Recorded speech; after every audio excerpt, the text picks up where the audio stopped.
Thank you all for coming. It's so delightful to have you here at my reading of my novel, among these several.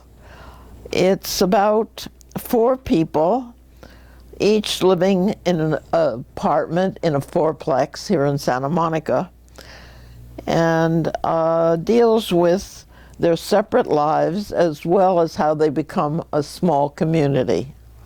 So here I am. Chapter 1. The white curved beach, cupping a calm ocean under a cerulean sky, held memories and secrets not even the electronic age and its media could reveal. Without smog, and despite occasional morning fog, a few mild earthquakes, those in the small town along this shore shared paradise. Santa Monica, nice sound, all those A's supporting that one dominant syllable. A saint, a mother of a saint. Fitting, he thought, unpacking his books in the first floor front, 1-bedroom apartment. Heidegger, next to the one on Antonioni? Sure. He should call his mother. It was his birthday. 33. As he left, a woman across the landing was locking her door. She turned. They almost collided. Sorry. Oh, you're the new tenant? Her voice had a query in it. Yes. Have you lived here long? She glanced away. 5 years. I'm Felice Amata. Her face lifted toward him. A scent of hyacinth. Incredible eyes. An almost beautiful face. How old? Maybe 40, 42. I'm Jason Wood. Nice solid name. They both moved toward the outer steps in the street. Welcome to the neighborhood. She smiled and walked quickly into the parking structure, her perfume lingering. Moving toward the boulevard to find a public phone, Jason passed the pretty houses, terraced greenery, large parkway trees, already in leaf. Should I tell her I'm still not working? It's been, 4 months? Why worry her? Still have some money. Houses long near the boulevard were shabbier, littered with neglect, children's toys, empty cans. Maybe I should call Robin, let her know I'm in. Maybe wait till I have a phone. Oh God, what is it with her? What a sucker I am for beauty. Smart, too. Damn her. Oh, come on, Jason. You know I care for you. Just give me a little time. I don't like to be rushed. Rushed? For Christ's sake, it's been almost a year. Down the hill at the boulevard, a shoeless man, disheveled, asked Jason, how about some spare change? Jason gave him a quarter. Thanks, God bless you. He felt queasy. Could be me in a few months if I didn't get work.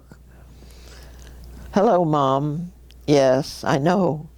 Thanks. Steve and I are going out to dinner and a movie tonight. How are you doing? Are they treating you okay? Yes, I've moved. The apartment is fine. Near the ocean. I don't know when I can make it. I hope soon, but I'll call you. I'm all right, don't worry. Say hello to Franny for me. Tell her I'll call her as soon as I get a phone. Okay, take care, Mom. I love you. When he hung up, the old rush hit him again. Since his father died 3 years ago, there was the nagging pull, never overtly expressed by her, but felt. And then there was Franny. Was it fair to leave it all up to his sister? He walked back up the hill, slowly. There it was again, that half-dozing figure in the bed. White, wrinkled skin, worse than the intermittent pain, the boredom, the hanging between what was and what would never be again, with only the feel of sheets, the artificial arrangement of things, familiar in themselves, but out of place, always alien, certainly not a comfort. It was hard for him to imagine what her mind was conjuring, if anything. The once spirited, generous, pretty woman, where was she? Did her father take her with him when he died? What a cruel thing dependency is, Jason thought. Vanessa threw her briefcase and purse on the chair nearest the door. She kicked off her shoes. The apartment, roomy with 2 bedrooms, could have been Montparnasse in the 20s. A few antiques, books, art, and artifacts everywhere. A warm and very personal setting. And now, in the half-light, it felt as though she could greet herself here, totally. She poured a glass of sherry. Among the junk mail she brought in was a letter from her daughter, Emily, living in Bruges with her small son and husband, who was there on a research grant, collecting material on the Beijinaz of Belgium and Holland. Her letter is full of excitement. They're planning a trip in late May to Italy, to Siena, Assisi, and Florence. It's for her, mostly, to experience firsthand the work of Simone Martini, the 14th century artist for whom she developed a strong affinity. I want to write a piece on his relevance in today's world. Had Vanessa read Anne Lauterbach's incredible poem, Tucson Visit, Simone Martini? Oh, do, Emily urged. I long to see the Annunciation at the Uffizi. Vanessa sipped her sherry and smiled. Of her 3 children, Emily had most closely shared her passion for art and literature. There had been no particular expectations or urgings, merely exposure. It did please her, though. Her work in the archival division of the Art History Department of UCLA was, on the whole, very satisfying. She'd been there for almost 15 years, and the challenge of exploration and perception presented themselves each day with a kind of freshness that her spirit relied on. Today had been one of frustration as she assembled material to accompany an exhibit on James Joyce to be held in the University Research Library. A 16th century engraving of the wandering Jew that she knew existed was eluding her. The computer was no help, and the usual archival references didn't give a clue. As she went now to flip on the TV to watch the news, she heard Patrick Connery coming home next door. So intimate, our comings and goings, and yet, after all these years, what we know of each other, the barest of neighborly observations and assumptions. She moved to the kitchen to fix her dinner as the TV, still in view, brought the world to her, or at least the part deemed important. No, audience captivating. Why watch? What draws? Curiosity? Caring? Political responsibility? Or is it that the images cut deep, go to the core? As Vanessa broiled her chicken, cut fresh vegetables for her salad, she witnessed the children and women of Somalia starved to the bone, numbed and weakened to the edge of existence, mothers weeping for their already dead children, a senseless famine in a world of plenty. She stood still, aching, and at the same time grateful that she and her children had bread at will. And then the dusty, skeletal Somalians were gone, and a sleek, steel-gray Mercedes was on its way to somewhere in a lush country road, overhung with arching greenery, a voice and music urging, coaxing, convincing with the beat of contemporary rhythms. Why, she thought, don't I watch the news on the PBS channel? Too much theoretical talk, boring. The immediacy of the car still presented itself, away and away. How easily we've fallen from what was once communal. We have comfortable wheels to carry us to what? Never mind. Even the old knight in shining armor, it may have had personal connection on his mind. She ate her dinner as the Serbs destroyed Sarajevo, as the Rwandans attacked the Ugandans in ongoing border disputes, as conflict and violence erupted in far-off places she'd never heard of. Downstairs, Felice entered her apartment, switched on the phone answering machine. A couple of business calls, one from her friend Anita and one from the nursing home. She dialed the nursing home, holding her emotion as much in check as possible. Your mother has taken to walking the halls at night, shouting obscenities. We need to call her doctor to prescribe a nighttime sedative. Yes, okay, she would take care of it. She hung up, laughing, then sighed. The doctor's answering service took the message to call. She sank down into her deep, soft sofa, pulled the phone with her, and called Anita. So, how was your day? The usual, Felice replied. Business is still slow, but I got a couple of new customers, one for a cocktail party, one for a bar mitzvah. Could mean more referrals. How about you? Nothing exciting. I did 8 mouths today. One guy had breath to die from. I should get it paid extra. Barry was talking today about a dentist friend who thinks he's HIV positive. You mean from a patient? Yes, it's so scary. We wear gloves and masks, but who knows? You want to go to a movie tomorrow night? I hear Enchanted April is really good. I can't. I promised Phil I'd go to dinner with him. Oh, that's getting to be pretty regular.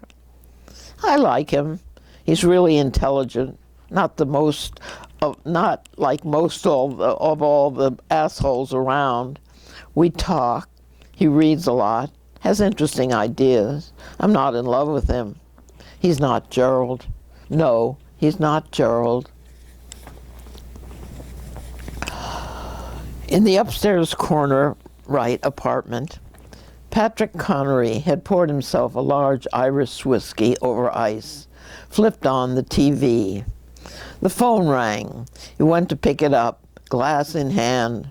With the remote control, he turned the TV to mute, cradling the phone between his chin and shoulder. Hello? His voice sounded thick, heavy. Hello, Patty, darling. This is Darlene.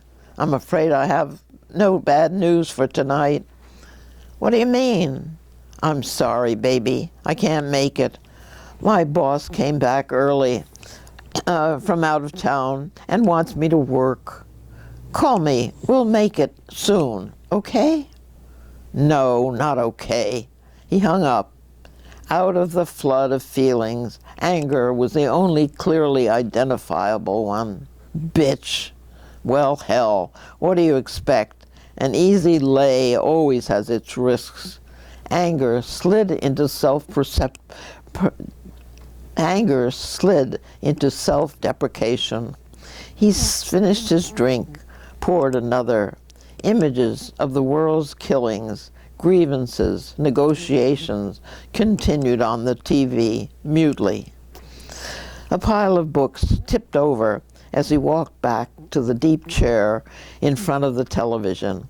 He turned the sound back on, but wasn't listening. Beauty is truth, truth, beauty. That is all ye know on earth, and all ye need to know. Now, what the hell triggered that, he thought. He thought of the film review he'd written that afternoon at the office. He searched for a germ of beauty, of truth, in the whole flick, but could find none. What is it with us Americans?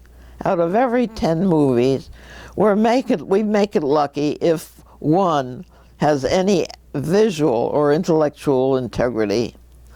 He knew whenever he praised a superior foreign film, his editors came down on him. Maybe they were right and he was wrong. What we get is who we are. Now there's truth. But why couldn't he get the images of the double life of Veronique, seen almost a year ago, out of his head? What do you think of the player? Jason asked. He was having lunch with Rick Howard at Mario's in Westwood. They sat in a small wooden booth, somewhat shielded from the noise level of rock music, collective voice cacophony. Well, I don't know. It was pretty extreme. I realize it was meant to be a satire, but hasn't it become kind of a cliche to bash Hollywood? Rick spoke slowly, deliberately. He worked as a post-production supervisor for Harrigan Films, felt himself reasonably secure, willing to forego higher aspirations. Yes, but not the way Altman does it. I thought his direction was pretty terrific. Jason was aware he was talking to a firm conservative, someone he needed a favor from. Yeah, but the characters were so unsympathetic. You couldn't care about any of them.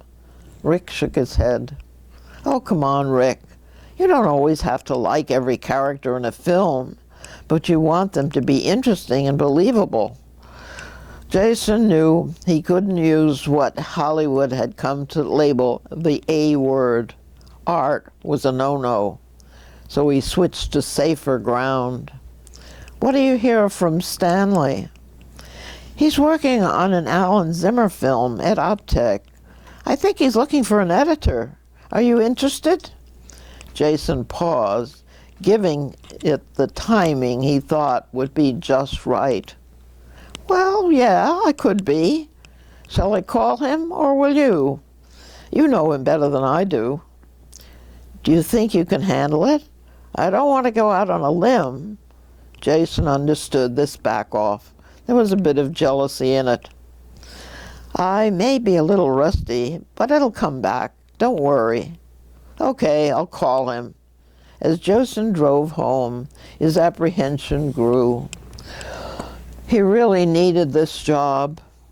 Was he too cavalier, too honest about his editing skills? Would Rick actually call Dan Stanley? What would he say? Remember Jason Wood? He's looking for a job, hasn't worked in a while, but he's a pretty good editor. Great recommendation. Back in his apartment, well settled now, he shoved a videotape of Blow Up into the VCR and sank back into a canvas chair. Familiar ground, but he was still dazzled by the work of the master. Directing his own film, that inspiration animated his ongoing dream.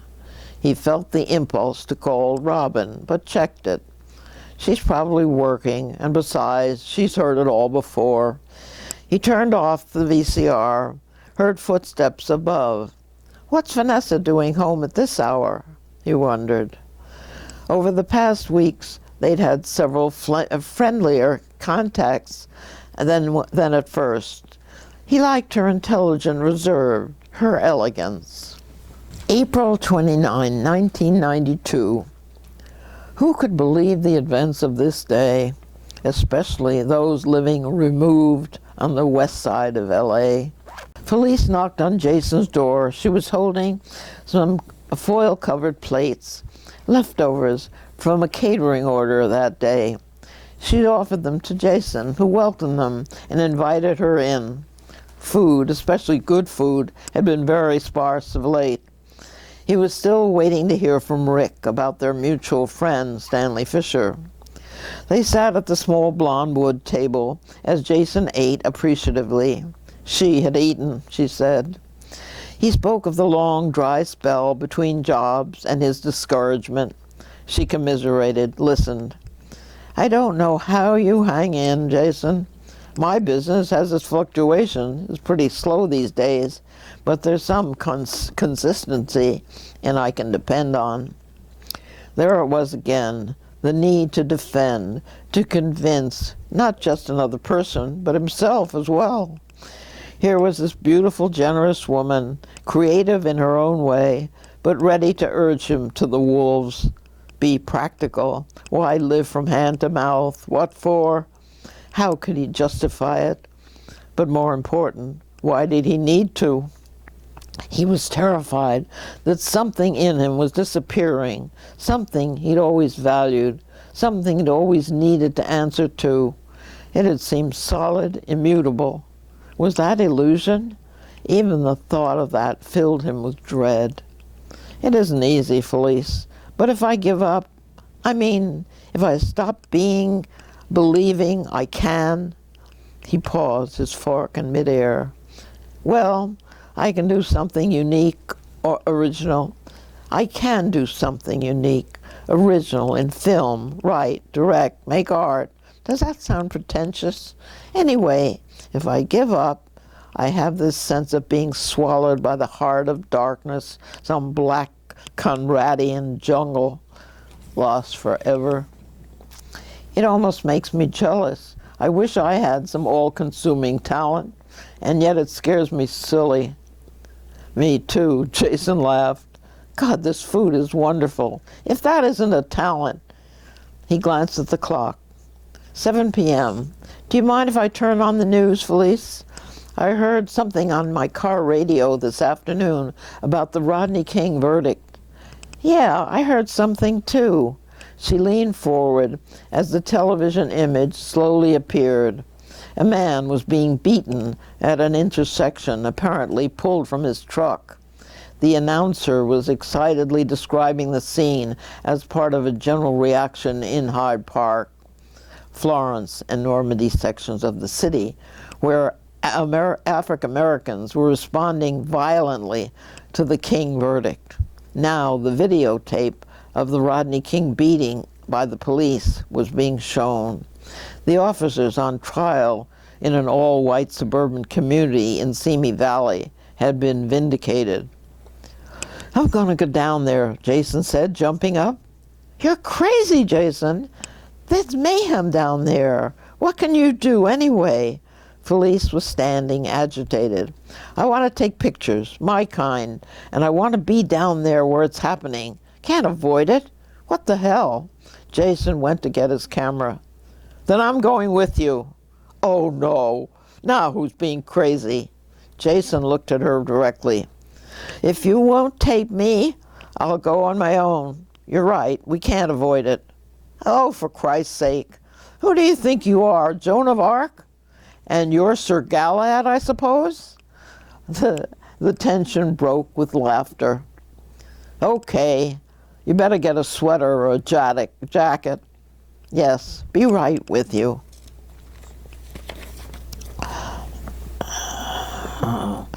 My God, Vanessa shouted out loud, watching the raging of central LA on television. That's Jason, and Felice too. Reflectively, she jumped up and ran to Patrick's door, knocked. He looked surprised when he saw her. Patrick, Jason, and Felice, they're down in L.A. I just saw them on the television. He invited her in. He was watching too, but on a different channel. What the hell are they doing there? I don't know, but I saw Jason and his camera. Why would he have taken Felice with him? She sank down in a wooden chair. He cleared of a pile of books. Damn stupid kids. How about a drink? She looked up at him with a quick smile. Yes, I'd like that. A vodka and tonic? Sure. He went to the small bar, brought her the drink. She seemed less formidable than in the chance encounters. Her concern for their neighbors touched him. He switched to the CBS. They continued to watch. He found himself drawn in by her concern, but annoyed that he was. She glanced at him, and then around the room. In the corner, a nondescript floor lamp, its shade slightly askew, threw its light on a small table.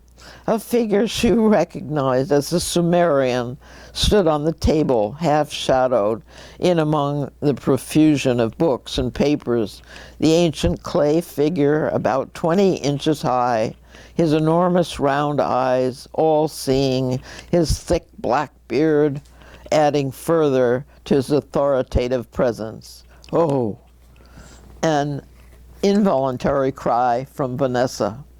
Patrick turned, laughed. Oh, you've discovered Abu. Quite a fellow, eh? Amazing. Where did you... Vanessa paused, aware of a boundary she wasn't willing to cross. But Patrick responded easily. I've had him for years. An archaeologist friend brought him back to me from his work in the Middle East. Sumer has been something of an interest of mine. He paused, not sure she cared to hear more. Really? I'm an archivist at UCLA. Antiquities, you might say, are my business. What got you interested in Sumer? She felt divided. The city, blazing and screaming across the television screen, demanded their full attention. But this information about Patrick took her by surprise, had its own seduction. Again, he laughed. I'm embarrassed. My interest isn't very scholarly, I'm afraid. The Sumerians apparently invented writing, and that fascinated me. Then I read a piece in Horizon a long time ago on a wonderful, sexy love song that was supposed to predate the Song of Solomon. When my friend brought me Abu, I began having my own private relationship with him. Have no idea who or what he was supposed to represent in those ancient days. Do you know? Not really. Not very much is known. What she did know, she decided to withhold, thinking it might be wiser for him to go on with his personal, immediate, perhaps necessary relationship with the figure without mucking it up with facts, uncertain as they were anyway. She responded the non-rational need, was pleased, and her neighbor did too. I'm not sure I want to know in any case, he said, corroborating her intuition. Scott is an old friend of Patrick's from back east, and he's thinking about him, and Arlene is his ex-wife. So tell me, Patrick, what's going on with you? I hadn't seen Arlene for quite a while before we left. I think the last time we spoke, she said she thought you were writing for a newspaper out here. He looked directly at Patrick, who was gazing at the far wall without focus. Was that all she said? Did she seem bitter? No, not really. When I asked about the boys, she told me they were getting on pretty well, but they missed you. I was never clear about why you left. Of course, it's none of my business. Scott drank, looking down at the table. It was complicated. A lot of things had gone wrong, and they affected everything. I just felt it would be better for everybody for me to get out. I'm glad Arlene isn't bitter. His thoughts danced away again, unbidden. The astonished look on her face when he told her he was leaving. He saw her pick up the large scissors from the desk, lunge for him. He didn't move, let the sharp pain enter his chest, the blood tickling down his shirt. We haven't spoken in some time. Have you remarried? No, there is a woman. I see. She lives in Amsterdam, comes here about 3 months of the year. I like her, and especially that she's wary of marriage as much as I am. Patrick smiled. Now Vanessa and Patrick are in Patrick's apartment. Do you know the paintings of Frida Kahlo? She asked. He nodded. I think she tried to exorcise her dreams, her demons, through her art. I'm not sure she succeeded, but she offered a kind of liberation to women. Her work is certainly powerful and daring. Do you admire daring? Yes, maybe because I'm not much of a risk taker, but I wish I were. Maybe I haven't suffered enough. Pain gives you the impetus, even the courage to be daring. Once you've really suffered, you're somehow less afraid. You mean you haven't ever really suffered? He gave her a quick look. How the hell did we get on this subject? He felt the old heat rising. Well, she hesitated. Leaving David, he was my husband. I had a hard time with that for quite a while, but otherwise, I've been pretty lucky. How about you? She noticed his neck had reddened. Oh, I've had my share. Arlene again, but this time angry, screaming at him, and then the boys, sullen, turning away. My marriage left its scars. It kept getting harder when we were in it, and I knew we were always disappointed later, thinking of ways it might have worked. Yes, but sometimes that isn't realistic. And hindsight often isn't. Do you have children? 2 boys. You? 2 boys and a girl. 2 of them are married, more or less happily. At least I think so. Mothers are the last to know. The vertical blinds of an open window blew open. A man, seemingly nude, somewhat masked by a table or desk, stood reading in the window light. She thought she heard music. A flute sounded like Mozart. David and I parted friends, she said now, wanting to say something about her emotional past, as Patrick did. We've been divorced for 10 years, married for 22. It's so hard to understand fully what broke us up. We seem not to have any more honest resources to give each other, I think. Familiar companionship, even a kind of love, didn't seem to be enough. We began to get on each other's nerves, whatever that means. I wasn't prepared for the loneliness, though, but my work and friends gradually helped. She had been toying with her scarf, looking into her lap. It was getting uncomfortably intimate. Do you do any freelance writing? He smiled. Some. I'm working on a book, a critique on moral values in American film, kind of academic stuff, but I'm trying to break through that. Arlene laughing again. Moral values, that's a joke. What are you trying to do, impress her? Sounds good. I'd like to read it. American films on the whole are pretty vacuous fare, but I suppose they reflect our national values, as any popular art form does. He looked at her again without saying anything. What does she want? Hard to read her. Then, do I make you feel uncomfortable? Yes, a little. He moved closer. I'm harmless. Nothing to be afraid of. Oh, I'm not afraid. Well, not in the sense I think you mean. It's just that what? He touched her arm gently. She didn't resist. Slowly, he pulled her into his arms and kissed her. Just that what? He repeated softly. She pushed him away a little. Sex complicates things, Patrick. At least for me. I've been leading a life without entanglements and grown to like it. Not that, well, I mean, I find you attractive. I need some time for this sort of thing. Okay, I won't push. We'll let it blossom as it can. She touched his face affectionately. Yes, she said, I'd like that. The white curved beach